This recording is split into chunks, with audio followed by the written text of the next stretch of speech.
Bien, buenas tardes. Vamos a Deuteronomio capítulo 5.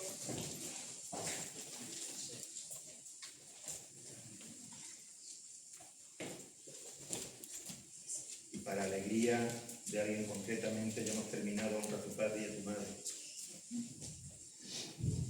Ya hemos terminado. Muy bien. Deuteronomio capítulo 5, versículo 17. Dice: no matarás. Pues que el Señor lo bendiga, hermano. Ya está todo dicho. Vamos a hablar, hermano, de este mandamiento, porque mirad, incluso dentro de la iglesia protestante hay una discusión sobre este tema, que a día de hoy todavía no hay un acuerdo mutuo sobre exactamente cuál es el significado de este mandamiento, que al principio estaría claro, ¿no? Pero llegamos a este mandamiento que aunque parece claro y definitivo, en lo que ordena, no estamos unánimes, hermanos, en el mundo protestante acerca de esto. Así tenemos muchos hermanos e iglesias y pastores que creen que este mandamiento se refiere al hecho exclusivo del asesinato. Y solamente ahí. Pero no a una sentencia de pena de muerte tras el veredicto de un jurado. No consideran que se esté incumpliendo el mandamiento de no matarás cuando, por ejemplo, una persona ha matado a otra, un asesino, va a juicio, se le condena. En algunos países, hermanos, todavía la pena capital existe. Y esta persona es ejecutada, ¿no? En un juicio y por un jurado. Hay hermanos nuestros que consideran que eso es justo, que no se está incumpliendo el mandamiento de no matarás. Como asimismo, tampoco en el acto de la defensa de la propia vida, o la de un semejante, o en la defensa de tu país, cuando hay un conflicto bélico y tienes que defender tu país, ahí tampoco hay muchos hermanos nuestros, y nosotros podemos pensar esto también, ¿de acuerdo?, que no consideran que se esté incumpliendo el mandamiento de no matarás. Lo que no podemos negar, hermanos, que este mandamiento sigue muy vigente para el ser humano hoy en día. Fijaros, estoy hablando de hace 4 años. En 2022, en México murieron 30.968 personas asesinadas. 30.968. En Brasil ese mismo año, por el mismo motivo, murieron 40.824 personas. Mientras nosotros estamos aquí, van a matar a alguien seguro. Una persona se va a levantar contra otra y va a acabar con su vida. Así que seguimos arrebatando la vida violentamente a nuestro prójimo y a nuestros semejantes. Si necesitamos que se nos recuerde el sexto mandamiento, que es que no matarás. Vamos a orar, hermano, a pedirle al Señor que nos bendiga.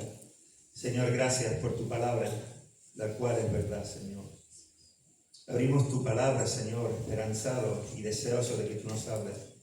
Y solamente tú, Señor, no el pastor, Dios mío, sino tu voz, Señor, tu palabra que es verdad. Señor, Espíritu Santo, háblanos para que en nuestro corazón, Señor, haya convicción y haya alegría. Y para que tú seas honrado, Señor. En el bendito nombre de Jesús. Amén. Mirad, quiero que todos nosotros tenemos algo de la creación que nos deja pasmados, ¿no? Hay quien le deja pasmado irse por la noche a un lugar donde no haya mucha contaminación lumínica, tumbarte en el campo, mirar el cielo y te tiras ahí, la hora te relaja, ¿no? Mira las estrellas, mira la Vía Láctea, sobre todo en esos días donde no hay apenas ninguna luz artificial y el cielo está claro, y se ve la estrella, se ve la osa mayor, la osa menor, los ositos, se ve todo. Se ve el zoológico entero. Se ve bien claro la Vía Láctea y ¡guau! ¿No? Hay otros, por ejemplo, que simplemente el sonido del río le relaja, ¿no? Se va a un río, ve el agua correr y dice puede tirar la hora. Hay otros que es el fuego. Se quedan absortos con el fuego. Otros mirando las montañas, caminando por el campo, ¿no? Y nos fascina la creación. Hay multitud, millones de estrellas. Hay montañas impresionantes que nos sobrecogen, que nos dejan sin aliento.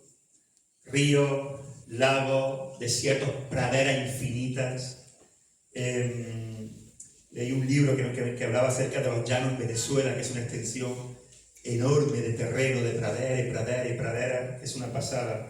Volcanes. Recuerdo que uno de los viajes misioneros tuvimos la oportunidad de ir y estuvimos al borde de un volcán, al borde del cráter en Costa Rica. Y yo estaba alucinando y diciendo que no entre en ilusión, pero alucinando. Y increíble.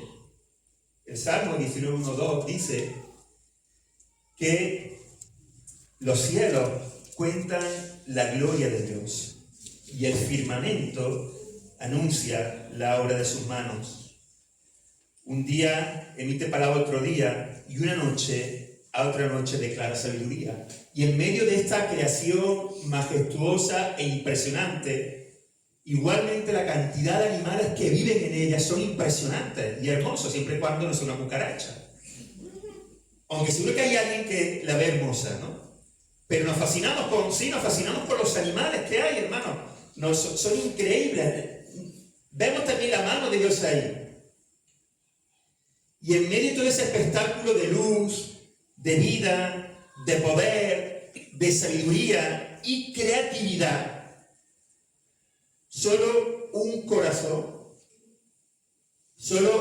corazón late y respira a imagen y semejanza de Dios. Y ese es el ser humano. La vida es un don de Dios. Solo uno, hermano.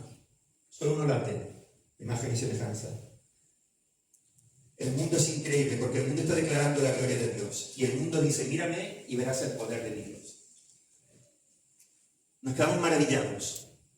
Bueno, hay animales impresionantes. A mí me encanta el guepardo, sobre todo porque como yo no puedo correr tanto y él sí me fascina. Es una pasada verlo correr y cazar. Pero el único corazón que late, imagen y semejanza de Dios, ese es el ser humano. No te confundas. Llevo como una semana escuchando hablar acerca de los tonterias. Son terias. Vale. ¿De acuerdo? Personas que se creen animales. Terians, creo que se llama, ¿no? Personas que se creen animales, que andan a cuatro patas. Personas incluso que van reptando, que van con caretas. ¿De acuerdo? Hermano, yo considero eso, algunos seguramente que lo harán como broma, pero yo considero eso diabólico. Porque eso está burlándose de esto. Está denigrando que el ser humano hemos sido creados a imagen y semejanza de Dios. Bien, lo voy a repetir 1000 veces cuando sea necesario, voy a hacer un paréntesis. Tu perro no es un ser humano. Tu perro es un animal, punto. No tiene conocimiento de sí mismo, no se pregunta acerca de la vida, ni de la muerte, ni por qué está aquí. Las preguntas existenciales de la vida se las hace el ser humano. Porque he sido creado en imagen y semejanza de Dios. Tú puedes tener un perro, tú puedes tener un gatito, tú puedes tener un camaleón, tú puedes tener una codorniz, tú puedes tener lo que te dé la gana, pero es un animal y no tiene ni pizca de dignidad semejante ni un poquito al ser humano, aunque los seres humanos se comporten a veces como bestias. No lo tienen. No lo tienen. Los animales no han sido creados en imagen y semejanza de Dios. Son animales. Y me podrá decir, pues los delfines son inteligentes. Sí, muy bien, estupendo. Me alegro, que vayan a la universidad y se matriculen. Sí. Y me podrá decir, pero hay perros que son más fieles que los seres humanos. Vale.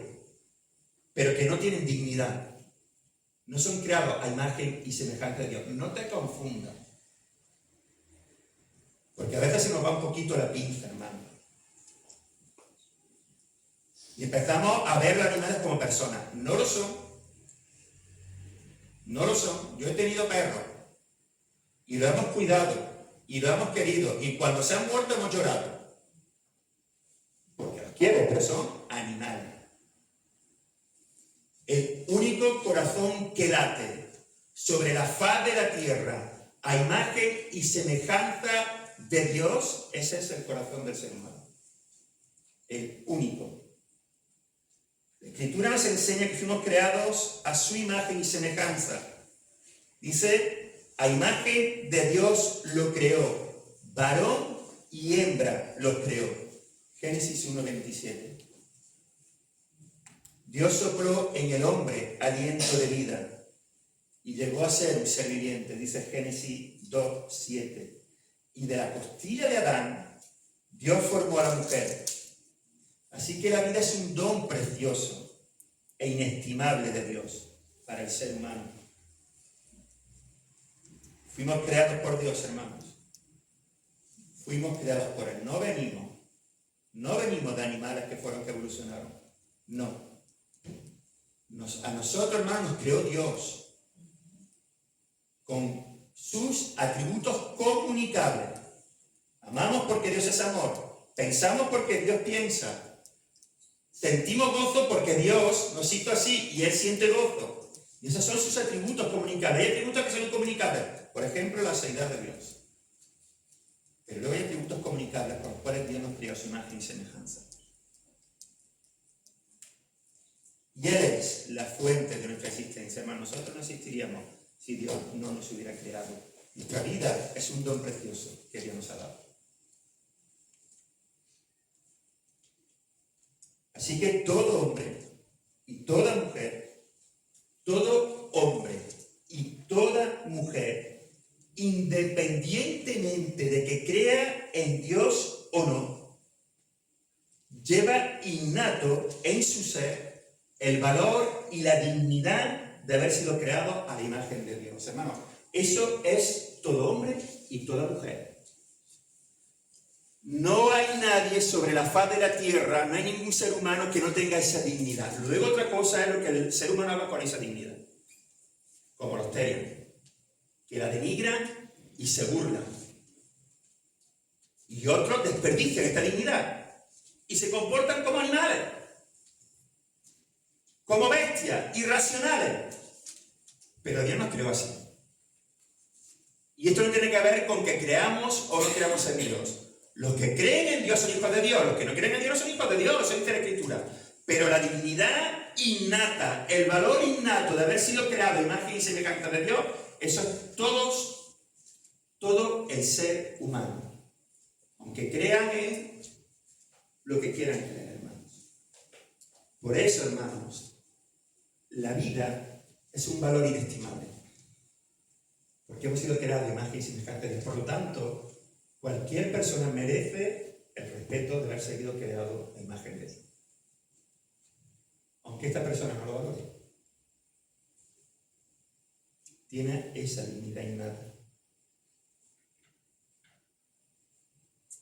Y desde el principio, Dios puso vallado, cercó, protegió el haber sido creados a imagen de Dios. Y puso vallado para proteger la vida del ser humano. El que derramare sangre de hombre, por el hombre su sangre será derramada. Y mira, este es el porqué, fíjate. Dice, el que derramare sangre de hombre, por el hombre su sangre será derramada. Porque a imagen de Dios, ¿te das cuenta? Porque a imagen de Dios es hecho el hombre. Génesis 9:6. Ese es el motivo, ¿no? ¿Veis? Porque Dios ha dado dignidad al ser humano. Y solo Dios tiene la potestad de quitar la vida.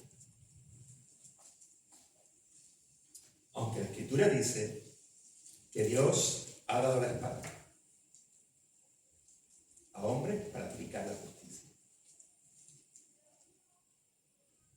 Eso dice la Escritura. Dice, teme al juez, porque él lleva la espada. Dios abomina las manos derramadoras de sangre inocente. Como dice Proverbios, dice que Dios abomina los ojos altivos, la lengua mentirosa y las manos derramadoras de sangre inocente.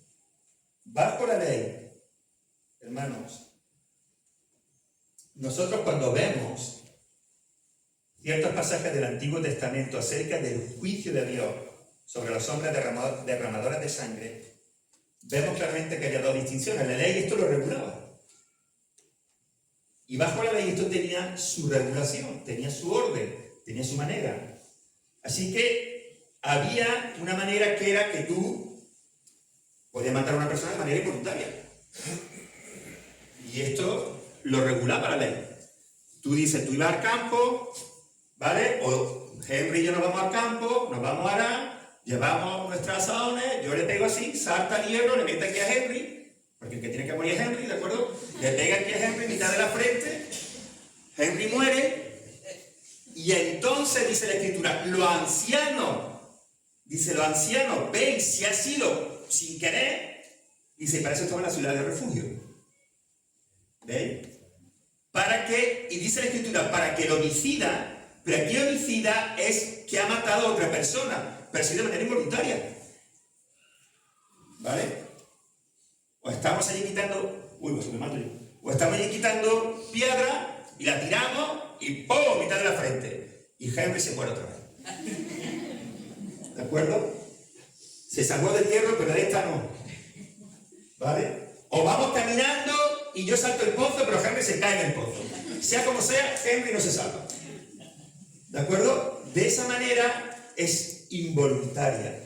Y entonces el Señor dijo, os señalaréis ciudades de refugio tendréis, donde huya el homicida que hiriere a alguno de muerte sin intención.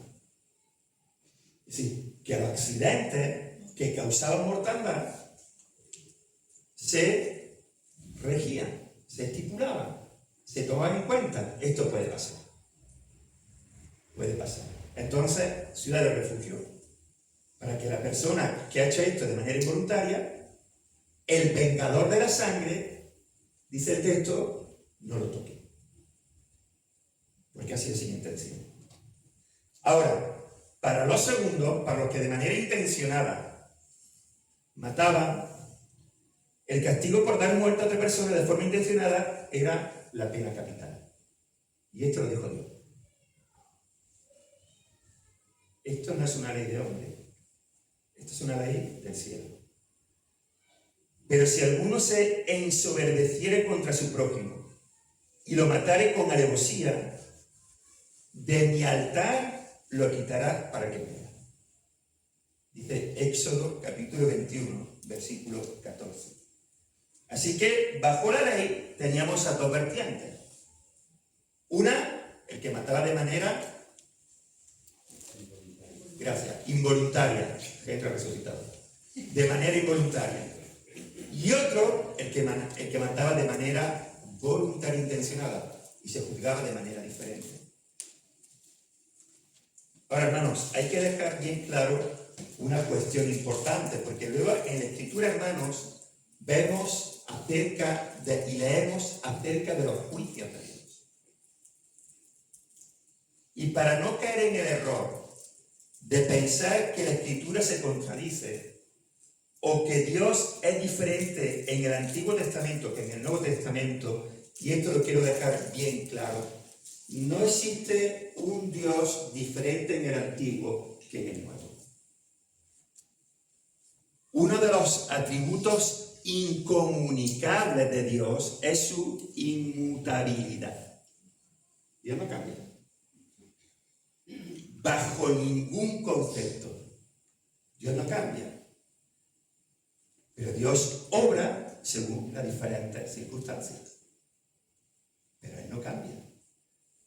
Así que si alguna vez tú has pensado o creído o te han enseñado que hay un Dios del Antiguo Testamento y un Dios del Nuevo Testamento, te han enseñado mal. Y es un concepto teológico erróneo y dañino. Porque Dios es el mismo. Hoy, ayer, hoy y por los siglos. El mismo. No cambia. No cambia. Pero en el Antiguo Testamento leemos acerca de los juicios de Dios. Ahora, Deuteronomio dice, no matarás. Pero en el Antiguo Testamento vemos acerca de los juicios de Dios. Y podría contradecirse.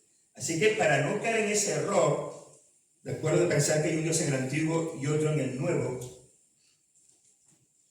Hermanos, nos estamos refiriendo a los pasajes en los cuales hallamos la pena de muerte como castigo divino.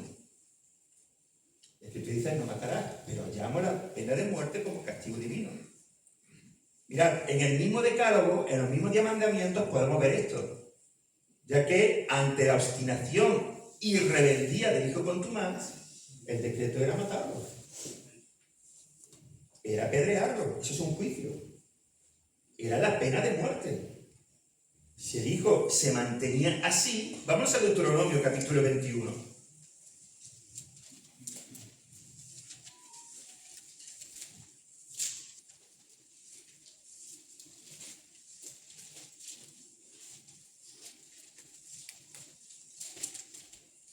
Versículo 18.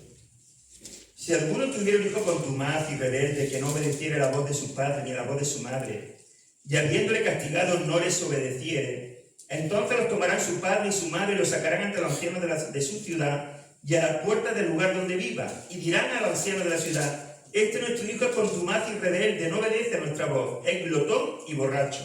Entonces todos los hombres de su ciudad lo apedrearán y morirán. Así quitarás el mal de medio de ti, y todo Israel oirá y temerá. No se contradice, hermanos, con Deuteronomio 5. Es un juicio de Dios.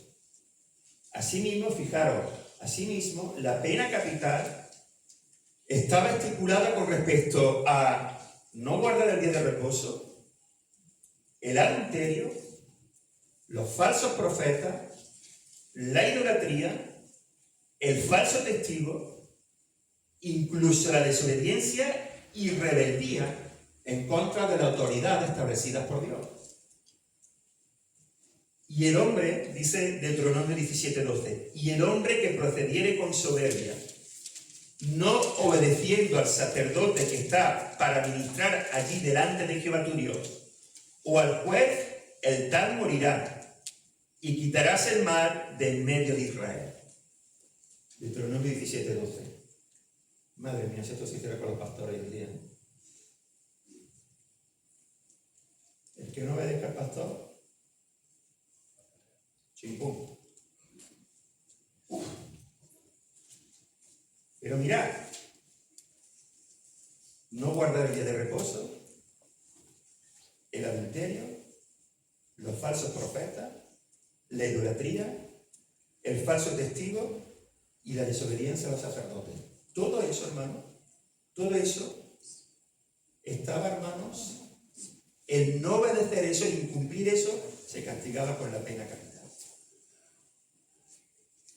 Había que andarse con cuidado, Había que andarse con cuidado delante de Dios, hermanos.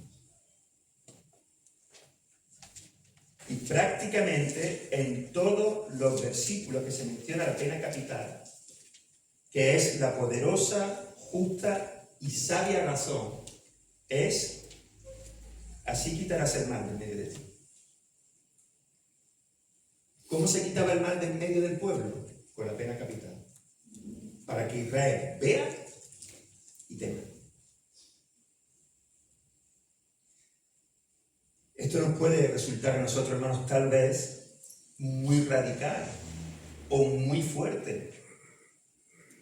Pero personalmente, a mí no se me va a ocurrir a poner en duda lo omnisciente, por lo menos yo. No voy a pensar que Dios se equivoca cuando leo esto, porque esto eran los juicios de Dios. Por lo tanto, cuando Dios envía su juicio, y estos son sus juicios, no se está contradiciendo con no matarás, porque Dios es el que tiene la autoridad sobre todos de dar y de quitar la vida y de mandar su juicio. Y la razón era esta: para quitar el mal de en medio de ti. Porque si no se quitaba el mal de en medio de Israel, como ocurrió, que no se quitó, entonces Dios lo quitó trayendo a los Babilonia. Eso es lo que Israel no entendió. O quitáis el mal de en medio de vosotros, o entonces yo lo quitaré. Pero lo quitaré. Voy a tener que aprender por la mala. Si no quería aprender de esta manera, voy a tener que aprender por las malas.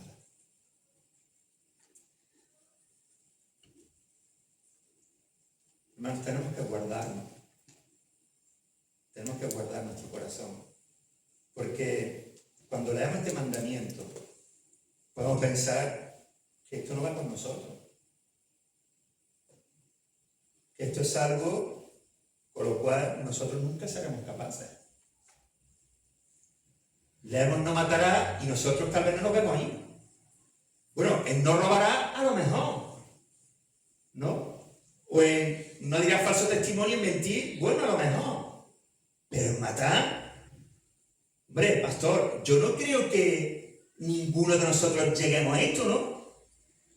No creo que ninguno de nosotros vayamos a matar de forma deliberada. Cuando a mí se me ocurre pensar así,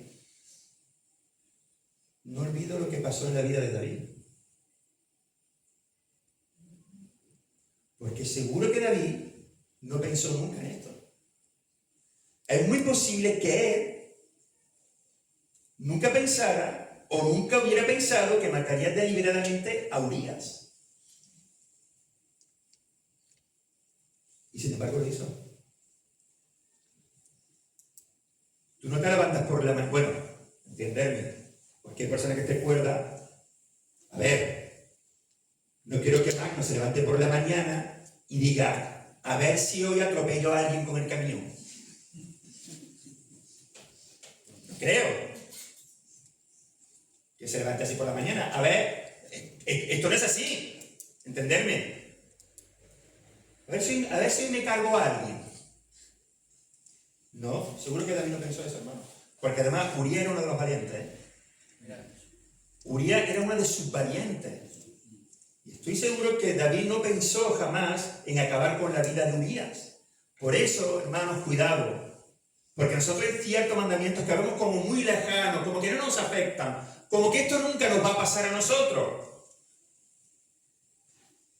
Y si David, que era un hombre conforme al corazón de Dios, cayó en este pecado, lo repito, si David era un hombre conforme al corazón de Dios y cayó en este pecado, creo que sería sabio ver qué es lo que puede conducirnos al asesinato y guardarnos de ello, hermano. Porque yo hasta el día de hoy no me puedo comparar con David. Él me lleva ventaja, pero tela. Y sin embargo, mató a Urías. Sí, hermano, lo mató David, que fue el que me dio la carta. Quien mató a Urías fue David. Así que, hermanos, de lo primero que tenemos que guardarnos es de la ira irreflexiva. No matamos a nadie hasta que estallamos en ira. Vamos acumulando, y un día reventamos y somos capaces de llevarnos a alguien por delante. Así que tenemos que guardar nuestros corazones de la ira irreflexiva que pueda hacer estragos en nuestra vida.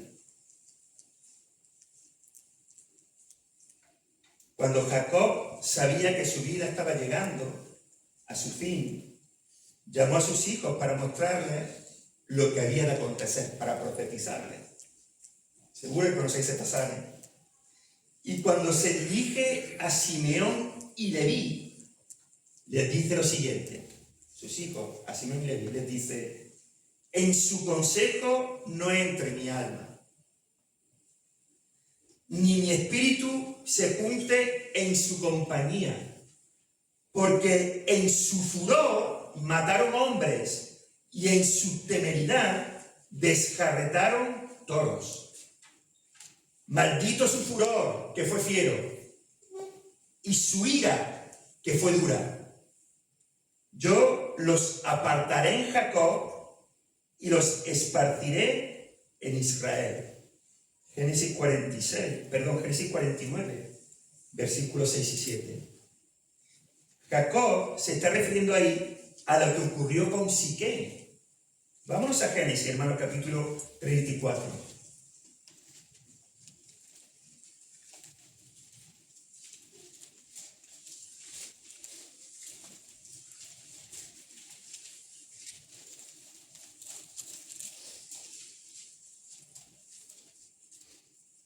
versículo 1. Génesis 34, versículo 1. Dice, salió Dina, la hija de Lea, la cual ésta había dado a luz a Jacob, a ver a las hijas del país.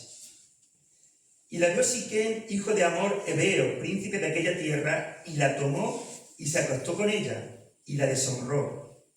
Pero su alma se apegó a Dina, la hija de Lea, y se enamoró de la joven, y habló al corazón de ella. Eso es lo que ocurrió, hermanos. ¿Veis? Que Siquem se enamoró de Dina, ¿de acuerdo? Y la violentó. Y se acostó con ella. Pero luego su corazón se apegó a ella. Así que Simeón y Leví le dijeron a los hombres de Siquem y a toda la ciudad, mira, para que emparentemos os tenéis que circuncidar. Eso les dice, que todos los varones de la ciudad se circunciden. Y el texto dice que cuando estaban en el día de más dolor, de más debilidad, Simeón y Leví mataron a todos los hombres.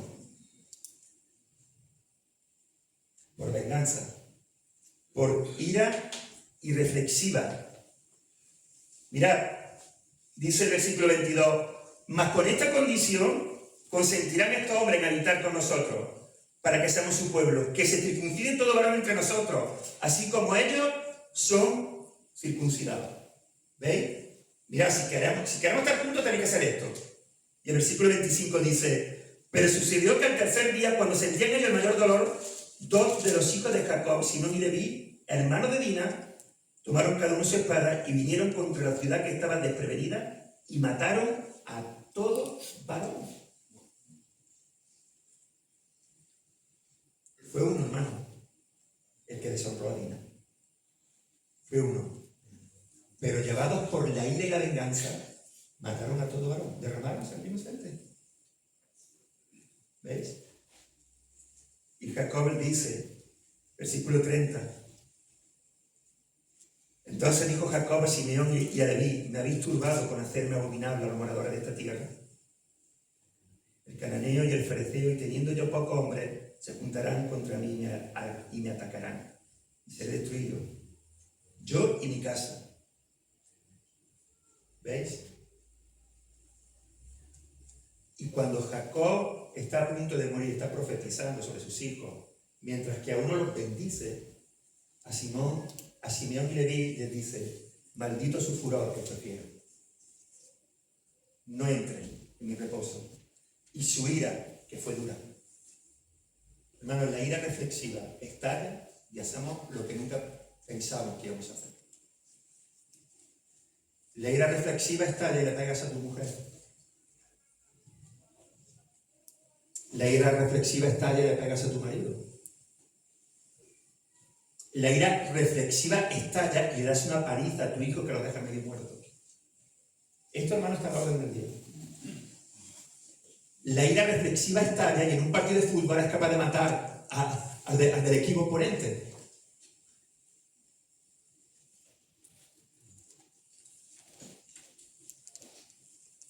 Dice el Salmo 37:8. Deja la ira y desecha el enojo. No te excites en manera alguna a hacer lo malo. Deja la ira y desecha el enojo. Y Proverbios 14:17 dice, el que fácilmente se enoja hará locura. Y el hombre perverso será aborrecible. Hermano, y aquí los varones en esto tenemos más problemas. Es cierto que hay mujeres que también están en ira, pero somos los varones que tenemos que cuidarnos más esto. Mira, Dios nos creó diferentes. No, hermanos, no somos iguales. Lo siento, no somos iguales. Hemos sido creados con la misma dignidad. Varón, hemos leído, varón y hembra los creó, la imagen y semejanza de Dios. Pero somos diferentes. Y hermano, y reaccionamos de manera diferente. Y los hombres en este sentido somos más ¡bum! tenemos que tener mucho dominio propio porque nos dejamos llevar muy pronto por la ira. Si no, conduce en Madrid. O Valencia mismo. Y salimos del culto. ¿Qué culto más bueno hemos tenido?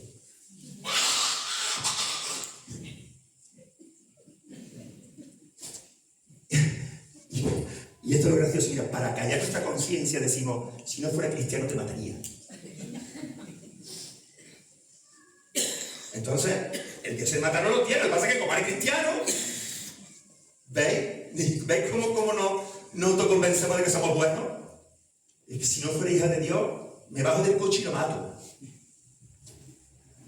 Mira, hermano, yo estoy convencido de que antes de que yo conociera al Señor me acuerdo un montón de veces. Por mi carácter. Porque yo era de los que a ver si la liamos y nos liamos. Estoy convencido de que el Señor ha guardado eso, porque siempre hay uno más peligroso que tú. Siempre hay uno más peligroso que tú, siempre hay uno que le da más igual que a ti perderlo todo, y siempre hay uno que está más loco que tú. Siempre. Y siempre hay uno que es más fuerte que tú. Porque nos creemos más fuertes, pues siempre hay uno que es más fuerte que tú. Así que por lo menos a mí, el Señor me ha librado de esto seguro. Seguro. Así que cuidado, hermanos, con la ira irreflexiva. Hay otra ira, hermanos, que es la ira santa. Que es cuando el Señor Jesús se hizo el azote de cuerda y entró en el templo y tiró la mesa de los cambistas y sacó las ovejas de allí y echó a todos, pero bueno, a latigazos. Pero es que Él puede hacer eso. No es que sea la casa de su Padre. Esta casa es casa de oración y vosotros habéis convertido en cueva de ladrones. Y eso es una ira santa, hermano. Eso es una ira santa. Airaos, pero no pequéis. Y la ira reflexiva nos puede hacer matar a toda una ciudad cuando fue solamente uno, Siquem, el que abusó de vida. No todos los demás. Pero maldito su furor y su ira con la que fueron fieros. ¿Cuál es el fruto del Espíritu? Es paz, paciencia, benignidad, bondad, fe, mansedumbre, templanza, dominio propio, templanza. Aquel sacó la espada y le cortó la oreja al que venía por Jesús. El Señor le dijo, guarda tu espada, porque el que mata espada muere. ¿No crees que si orara no vendrían legiones de ángeles? Templanza, hermano. Cuidado con la ira irreflexiva. Cuidado con los prontos. Porque podremos irlos controlando, pero puede llegar un día que no lo controlemos. Y ese pronto nos haga dañar, incluso llegar a matar. Tenemos que tener estas cosas guardadas, hermanos, a los pies y sujetas a los pies de Cristo. Sobre todo tal vez aquellos que venimos de vidas pasadas donde la violencia era nuestro día a día, donde la buscábamos, donde nos criamos en esos ambientes, en tensión siempre, esperando. Así que guardémonos de la ira irreflexiva, guardémonos de la envidia. No tardó mucho, hermano, la envidia en hacer estragos en el alma del ser humano. Lo vemos con los dos primeros hermanos que hubo en la tierra.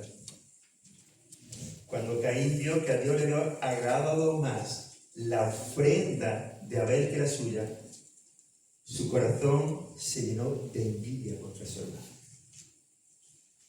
Dice, y se ensañó Caín en gran manera, y decayó su semblante.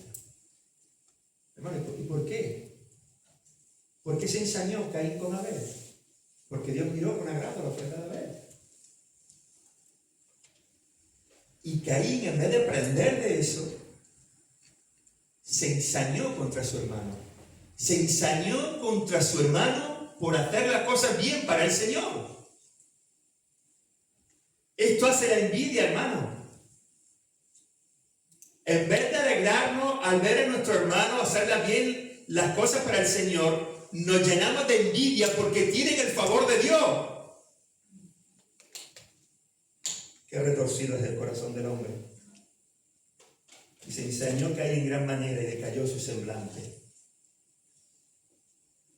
Y el fruto de ello, hermano, el fruto de este ensañamiento y esta caída de semblante fue el asesinato de Abel.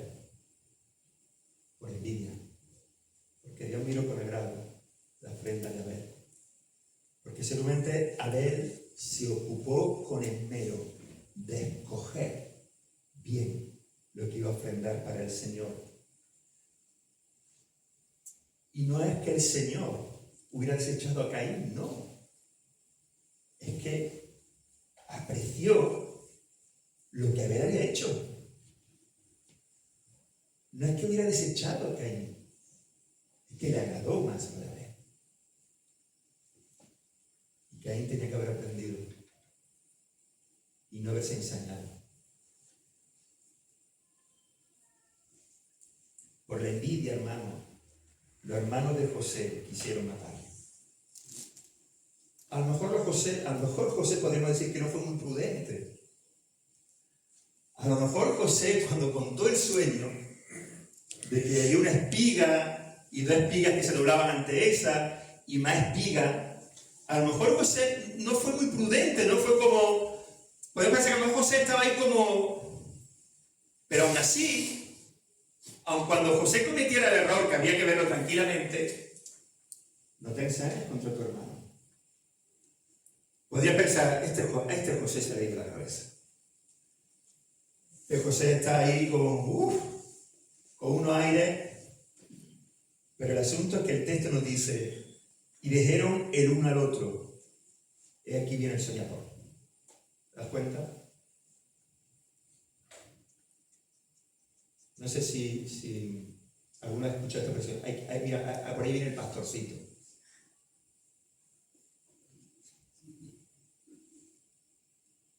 Mira, por ahí viene la pastorcita. O cuando vemos al hermano que está y decimos, bueno, pero eso es porque está en el primer amor. Qué triste, ¿no?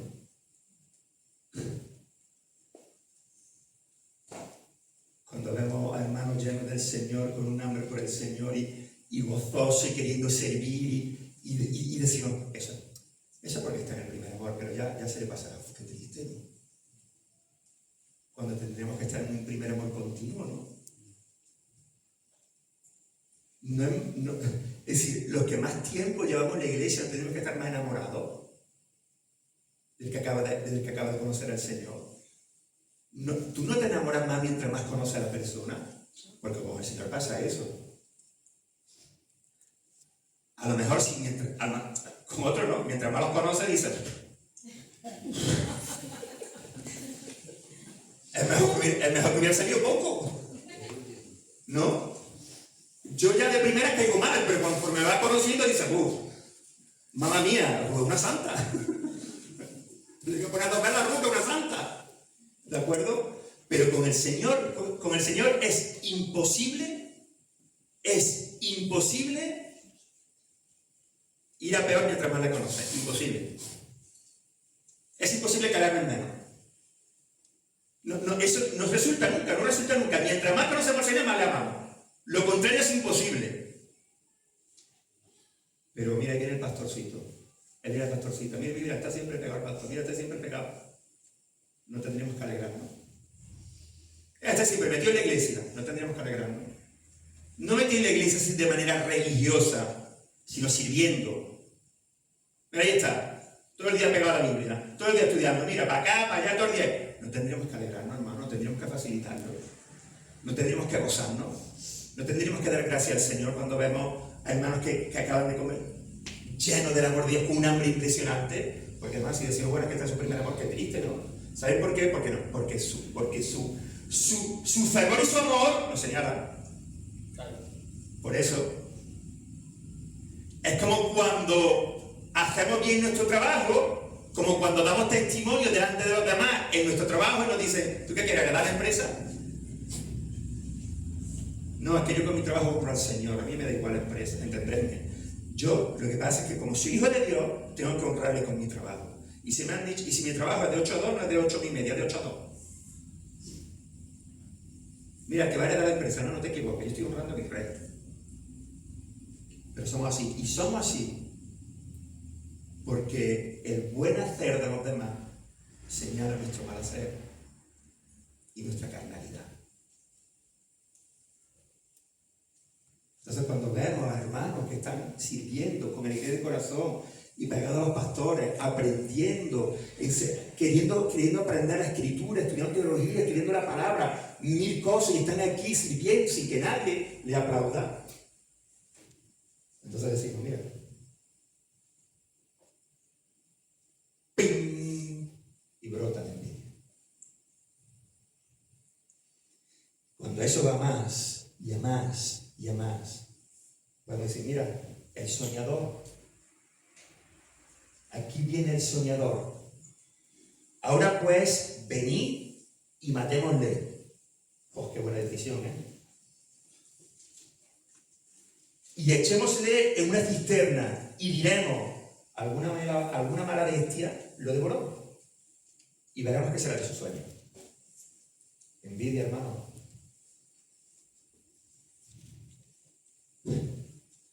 ¿Pero y qué? Si tiene un sueño. ¿Y qué? Por lo menos deja a ver si se cumplen, ¿no? El problema es que su padre le ha hecho una túnica de colores. Ese es el asunto.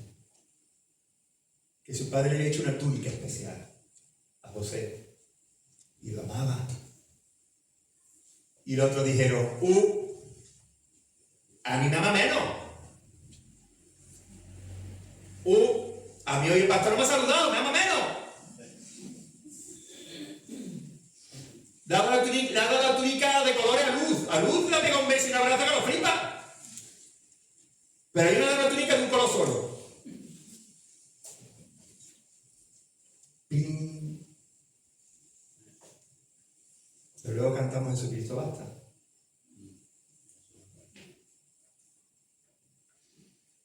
Hermanos, si no caminamos rectamente delante de Dios, la envidia puede brotar en nuestros corazones. Como los caracoles cuando llueve y luego sale el salmón así. O como los perros. En un momento todo se llena de envidia. En un momento nuestro semblante decae. En un momento queremos quitarnos de en medio el soñador. En un momento que queremos quitar a aquel que por su forma de vivir nos está señalando nuestra carnalidad y nuestra mundanalidad. Nuestra falta de espiritualidad. Termino con esto, hermano.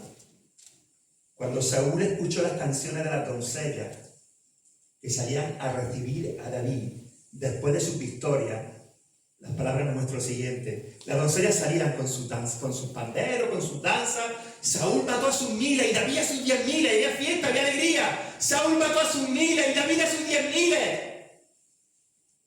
Cuando Saúl oye esto, dice 1 Samuel 18:9. Y desde aquel día, Saúl no miró con buenos ojos a David. Es decir, tiene a una persona que pelea por ti la batalla. Tiene a una persona con la bendición de Dios y el favor de Dios. Tiene una persona que cada vez que sale tu reino se va engrandeciendo. Tiene una persona que cada vez que sale tus enemigos te temen más. Tiene una persona que está ganando y ganando y ganando y ganando y tiene el favor del pueblo. Es tu súbdito. Y porque han dicho sus 10.000 a ti 1000, te llenas de envidia.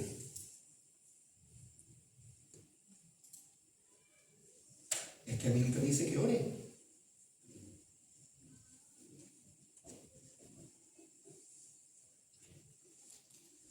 Y te llenas de envidia. En vez de dar gracias al Señor. En vez de decir, Señor, gracias por este siervo que pelea por nosotros y gana la batalla de Israel. Que 1000 no, 10.000 no, que digan 100.000. Pero en vez de eso, te llena de envidia. Y luego dice, lo único que falta es que le den el trono. el trono se lo ha dado Dios. En vez de alegrarnos cómo Dios usa a otros para bendecir al pueblo y a Él también. Desde entonces, desde ese día, no miro con buenos ojos a David. Porque a David le dieron 10 líderes y a Saúl vive. En vez de ver la mano de Dios en la vida de David.